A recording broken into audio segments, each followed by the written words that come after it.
전주시가 전주영화제의 위상을 높이기 위해 전용관 건립을 추진하고 있지만 부지 매입 단계에서부터 어려움을 겪고 있습니다.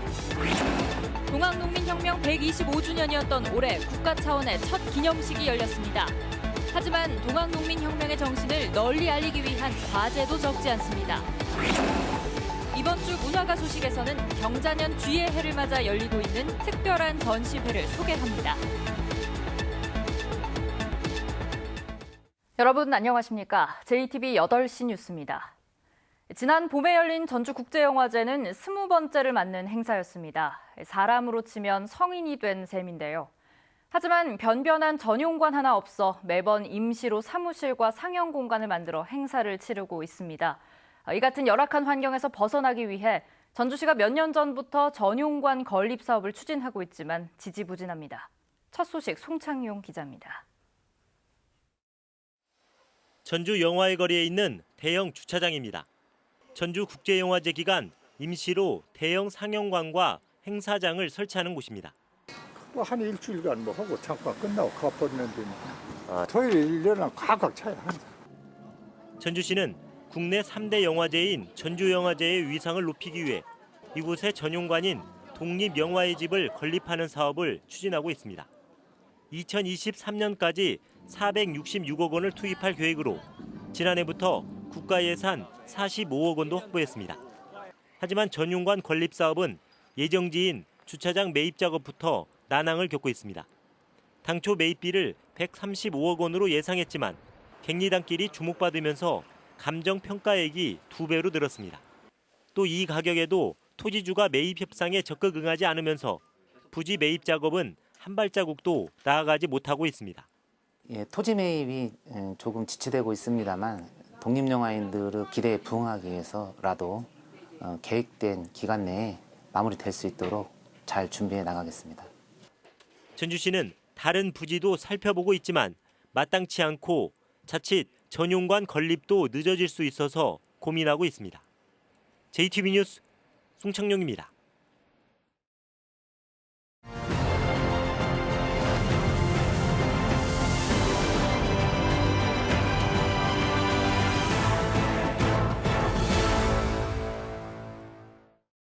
동학농민혁명 125주년이었던 올해는 동학에 있어 특별한 해였습니다.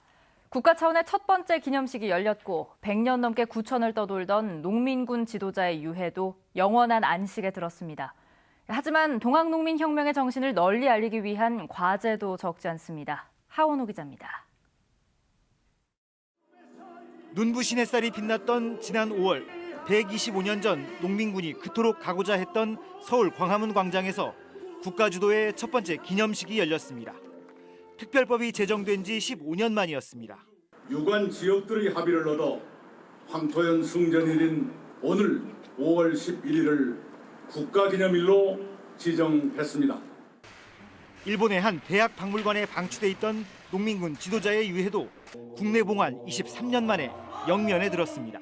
구천을 떠돌던 원원이 이제 편안하니 영면을 할 수 있는 이 자리를 만들게 돼서 정말 기쁘고. 백성에겐 쌀을 탄간 오래된 죽음.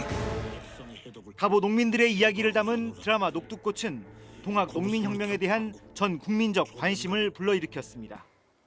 동학 농민혁명이 3.1 독립운동으로 이어지고 대한민국 건국의 근간이 됐다는 대통령의 발언도 나왔습니다.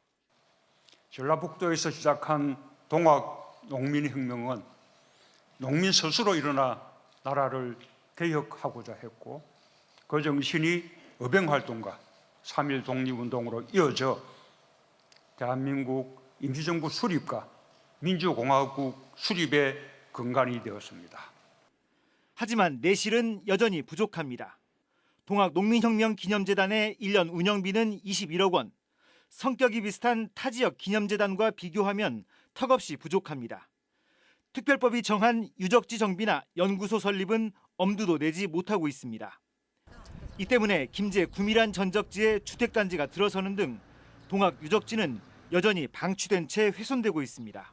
안전상의 문제가 있으니까 수학여행단이나 또는 학교 선생님들께서 불안해서 못 오시는 거예요. 그러니까 역사 교육의 현장임에도 불구하고 여길 꼭 오시자고 말씀 못 드리는 거죠.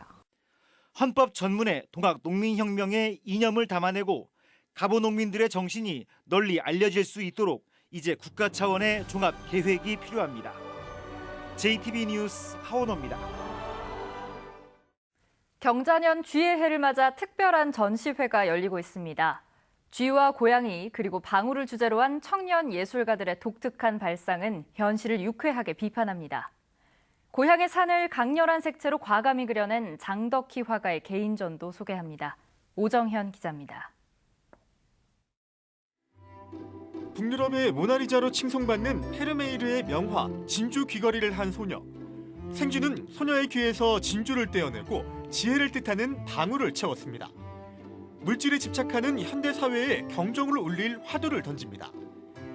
시커먼 쥐 한 마리, 몸은 사람을 닮았고 온통 금으로 치장했습니다. 금권주의와 양극화를 향한 작가의 비판적 시각이 담겼습니다.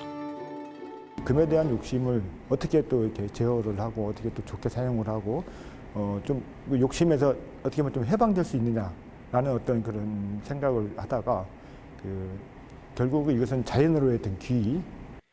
34명의 젊은 작가들은 쥐와 고양이 그리고 고양이를 얽매는 방울의 상징적 이미지를 현대적으로 재해석했습니다.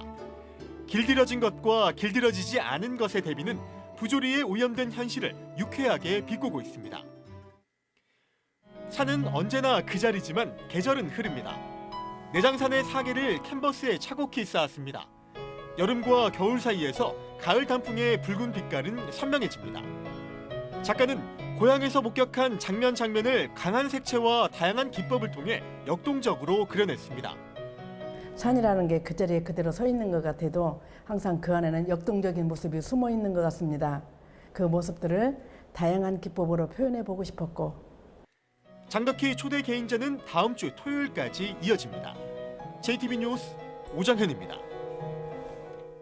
순창 장류축제와 임실엔 치즈축제, 진안 홍삼축제가 문화체육관광부가 지정한 문화관광축제로 선정됐습니다.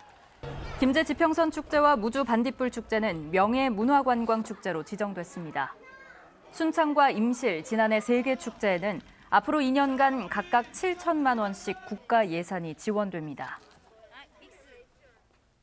지난 10월에 문을 연 전라북도 어린이 창의체험관이 개관 2달 만에 입장객 5만 명을 돌파했습니다.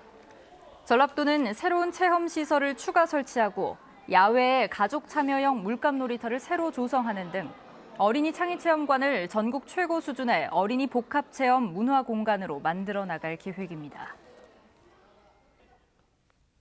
전주시 덕진동에 있는 실내 배드민턴장이 시설 개선 공사를 위해 석 달 동안 휴장합니다. 전주시설공단은 실내 배드민턴장의 시설을 개선하기 위해 오는 30일부터 내년 3월 30일까지 석 달 동안 배드민턴장을 휴장한다고 밝혔습니다. 공단은 이 기간에 미세먼지 세정 시스템을 설치하고 공기 조화기를 신설할 계획입니다. 구도심에 위치해 빈집이 많이 생긴 전주시 다가동에 주민을 위한 생활 거점 시설이 들어섭니다. 전주시는 다가동이 국토교통부의 도시재생 인정사업 대상지로 선정됐다고 밝혔습니다. 전주시는 오는 2022년까지 다가동에 국가 예산 등 20억 원을 들여 마을 도서관과 공유부업, 주차장 등 주민 생활 거점을 조성할 계획입니다. 올해 도내에서 발생한 산불은 모두 21건, 피해 면적은 1.9헥타르로 집계됐습니다. 이는 지난해 발생 28건, 피해 면적 4.4헥타르보다 면적 대비 56% 감소한 것입니다. 산불의 원인은 입산자 실화가 11건으로 가장 많았고 쓰레기 소각 4건, 논밭두렁 소각이 3건으로 나타났습니다.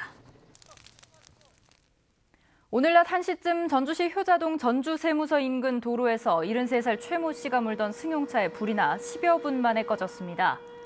최 씨가 갓길에 차를 세우고 동승자와 함께 대피해 인명피해는 없었지만 차량 전체가 불에 타 소방서 추산 660만 원의 재산 피해가 발생했습니다.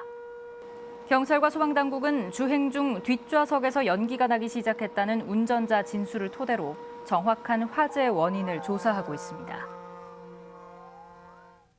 휴일인 내일은 비가 오겠습니다.